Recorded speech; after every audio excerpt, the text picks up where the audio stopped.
Audie? Audie, where are you? Audie paused a moment at the call from her teacher.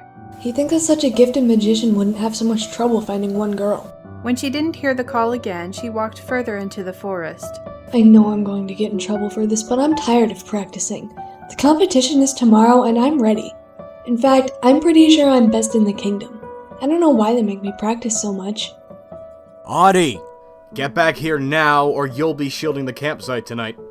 Audie rolled her eyes. He thinks that's going to stop me? I could shield 10 campsites and still win tomorrow. Although, I guess it's getting dark. Audie turned and walked sedately back to where her instructor was standing, coming up behind him. You called? The tall, wiry man that was her teacher whirled around at the sound of her voice. Audie! How many times have I told you not to sneak up on me? He paused to take a breath. I don't know how you do it, but you don't make a sound. Now, we'll be meeting up with our brother school in about an hour. When they get here, I want you to be there. Understand? I understand, Master Gan. Audie then gave her teacher a quick bow and set off towards the campsite. Guyan shook his head. If that girl weren't so powerful, I'd let her off the hook. But now is not the time to be wandering off. He walked after her towards the campsite, amazed as ever how she made no noise and left no mark that she'd even been there. When he got back to the campsite, he found his 4 students in various states of activity. Audie was off to the side, almost in shadow, reading a book. Medwin, the group's athlete, was doing push-ups, although he stopped when Guyan entered the scene. Shepri, a slender girl with dark blonde hair and an all-around academic genius, was studying a book from her large stack of texts that she insisted on hauling everywhere. Lastly, a large boy, who looked far too tall for the age his face displayed, was sleeping by the fire. Guyan couldn't help but thank the gods once more that the Keen school had an offensive mage.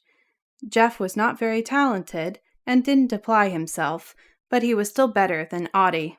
Audie couldn't seem to perform even the simplest offensive magic. It made no sense since her shielding powers were so great. Guyan took a deep breath and cleared his throat. Look alive, everyone. Our brother school will be here soon, and that means Chalandra will give her famous speech.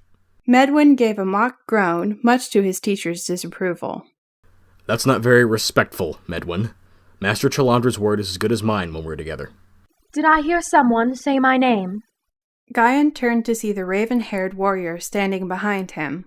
Ah, Chalandra, my dear. It's good to see you. Guyan ran a hand through his silvering, rusty-colored curls before stepping forward to embrace her. Early as usual, I see. And what a motley crew you've got. Come, sit down. My students won't bite. Not too hard, anyway. Now, Chal, I believe you had something you wanted to say. Chalandra nodded. All right, everyone, it's time for the speech. Shepri leaned forward eagerly, while the others groaned. I know, you know everything I'm about to tell you, but it is a tradition. In less than 24 hours, you will be presented with the chance of a lifetime, the ultimate championship. As you all know, there are 6 events designed to test the 3 aspects of our world: mind, body, and magic. Body and magic are tested both offensively and defensively, while mind is tested for both language and math. Schools from every district are partnered together and are allowed to enter 3 to 6 students between the ages of 15 and 18 who will compete in these events.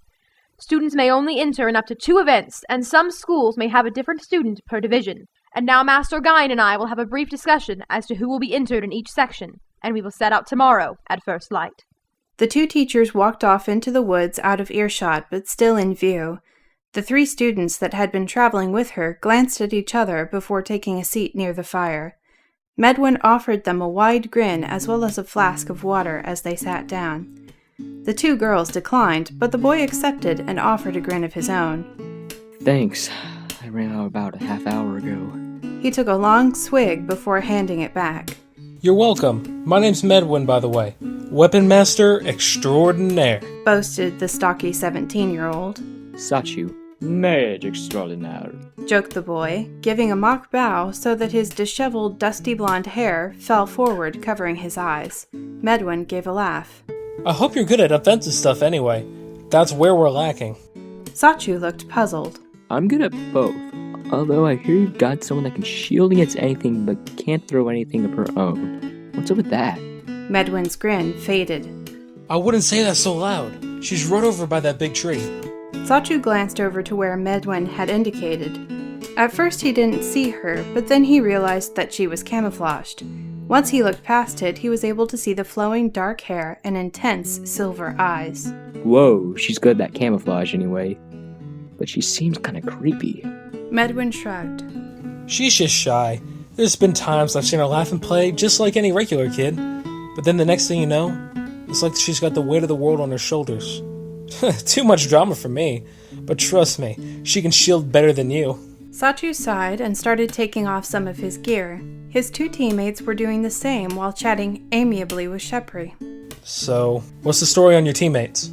Sachu only got so far as to tell him that the redhead, Kisser, was their mind candidate, and that the brunette, Akisa, was their body, but she wasn't much good, when the teachers returned. If you will all gather round, Master Guyan and I will tell you what we have decided.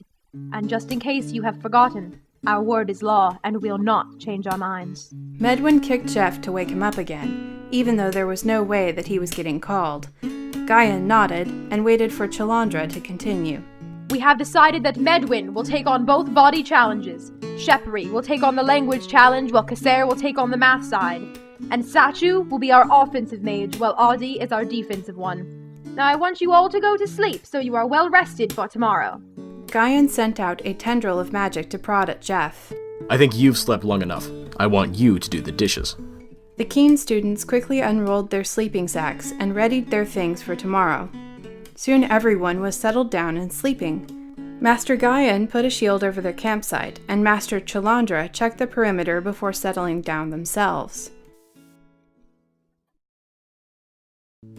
His name is Medwin, he's the weapon extraordinaire. His name is Sachu, he's the mage extraordinaire. Together they are the extraordinaires, oh yeah. What am I even doing?